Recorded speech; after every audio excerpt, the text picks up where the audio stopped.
So I told him I wasn't feeling any better. And he said, I'm taking you to the doctor tomorrow. And he turned around and walked away. He didn't ask, he just told me. And sure enough, the next day, he called me in the morning and told me he'd pick me up at 10 o'clock. He made an appointment for me at Mount Sinai Hospital with a doctor there. And he picked me up, he drove me there, he waited while I saw the doctor, and then he showed me where to get my prescription filled, and then he had a business meeting elsewhere, so he put me in a taxi and sent me back to the Airbnb. Just above and beyond. I mean, I'll never be able to thank him enough. Turns out I didn't have a bacterial infection. I did have food poisoning. Doctor gave me some pills, and within 24 hours I was feeling better. One of the things I was not supposed to eat was no meat, which I don't eat meat anyway, and no dairy. And 3 days in, I was dying for pizza, and I justified that, well, dairy is really just milk. I mean, cheese is good, and especially if I just say, you know, easy on the cheesy. So yeah, it was not good. I scared the dogs at night, if you get my drift. Whole new meaning to Dutch ovens. Poor Peeps. Peeps, when he farts, he runs out of the room in fear. So you can imagine what this did to him. But yeah, all good. Anyway, so because I had been sick and because of the strike, I had to put the apartment search on hold. So it was getting down to the wire. I was down to like a week before I had to be out of the Airbnb. And so now it was crunch time. What else? Let's see. Oh, the hairspray. Finally found some hairspray. It's not really a hairspray. It's like a hair spritz. And the number one ingredient on it was alcohol. And man, I sprayed that on my hair the first day I was going out looking for apartments. Again, scared the dogs. I was just almost in tears that it burnt my scalp. It was so bad. So what else?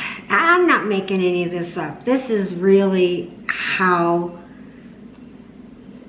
everything transpired. It's seriously every turn. I kept looking for the black clouds above my head. It was like I was doomed.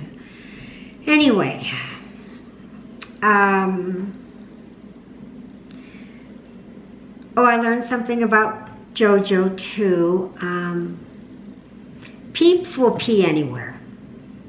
They lift their legs. Male dogs are good.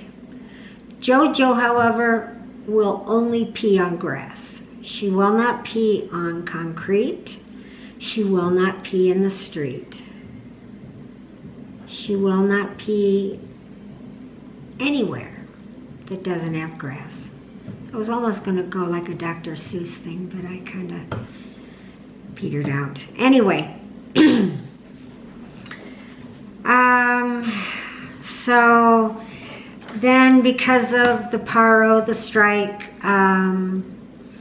they deemed it a state of emergency.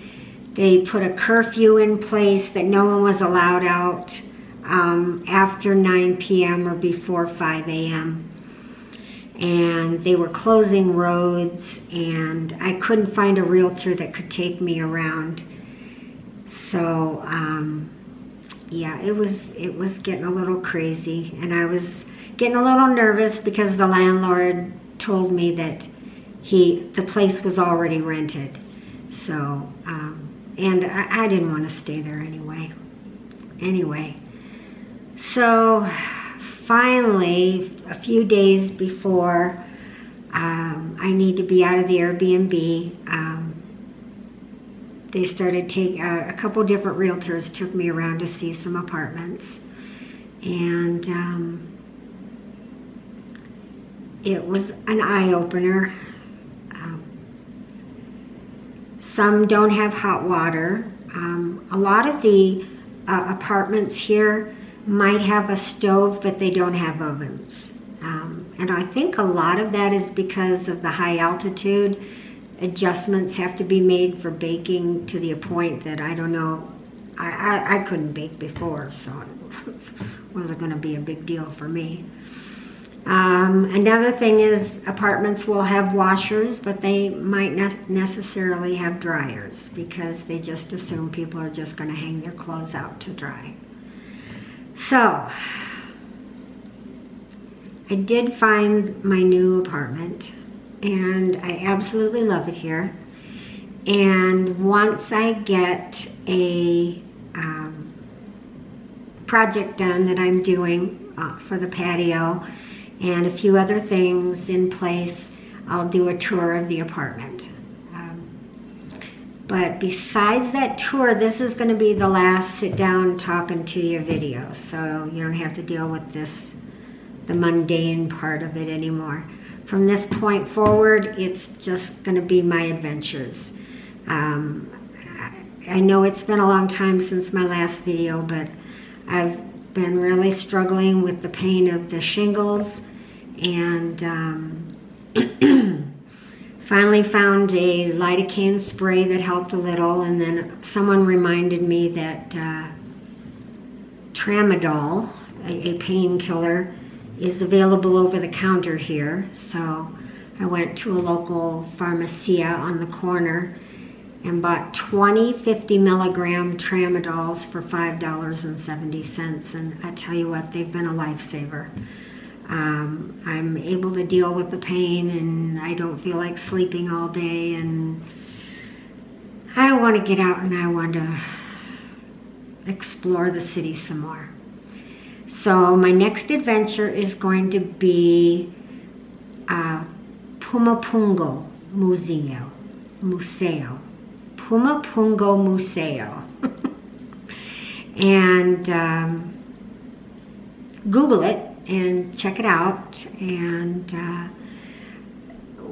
it'll probably be in two parts. I'll do the first video of the interior, the actual museum, all the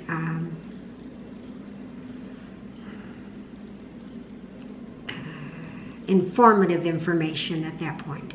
And then the second part will be outdoors, and there are Inca ruins out there. There's beautiful walking trails. There's a zoo type situation. Did I say Zeus? I meant zoo. Anyway, so that's the whole Murphy's Law thing.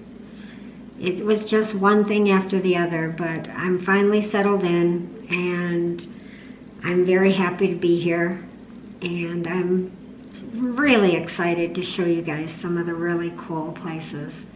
I have a list of about 40 different places I want to do videos of, so stay tuned. If you like the video, hit the like button, and if you haven't already subscribed, please do so you'll be notified of any future videos coming up. And I'm hoping to get the Pumapungo Museo video within the next week. So thank you guys so much, and I really appreciate you all. I'm really just seriously touched by the comments I get, and the subscribers. Y'all are you're great. Thank you. Adios. Oh, no adios yet. I forgot, I have to say hello to Max and Ruby and Francesca and Daniel, my beautiful grandchildren. I love you guys so much and I miss you. And would it kill you to call your grandma? Adios.